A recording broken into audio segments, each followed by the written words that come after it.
Listen to part of a lecture in a marine biology class.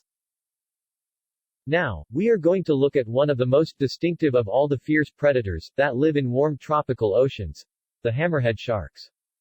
These sharks have hammer-shaped elongated heads, just like their name suggests, which many of you would instantly recognize, even if you haven't seen them before. The laterally extended profile of these sharks, much like the wings of an airplane, is called a cephalofoil. For centuries, scientists have speculated why the hammerhead shark has evolved its cephalofoil. As you know, the first sharks in the oceans appeared some 450 million years ago. But much evidence suggests that the hammerheads have only been around for the last 20 million years or so.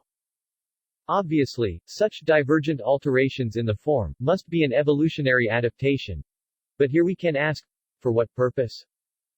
The most likely explanation is that the wide flat head enhances the shark's ability to sense prey. All sharks have electric field sensors in their snouts and heads, called the ampullae of Lorenzini, or AOL. These electroreceptors are a network of jelly-filled pores that allow a shark to detect the faint electrical signals its prey emits in water. Since hammerhead sharks have broad flat heads, the ampullae are spread out over a wider surface area, which gives the shark to sense its prey easier. This theory is bolstered by the hammerhead's diet. Unlike other sharks, which are mostly scavengers, hammerheads are active hunters. They hunt for a large range of prey, such as fish and crustaceans, and various invertebrates, like jellyfish and octopi. But their particular favorites are stingrays, that troll the bottom of the ocean floor. The hammerhead's electroreceptor is able to pick up the electric signals of camouflaged stingrays buried in the sand of the seafloor. Using the sides of their heads, hammerhead sharks are able to use their T-shaped head to pin down stingrays. Due to their large size, hammerhead sharks are not preyed upon by other animals in the sea.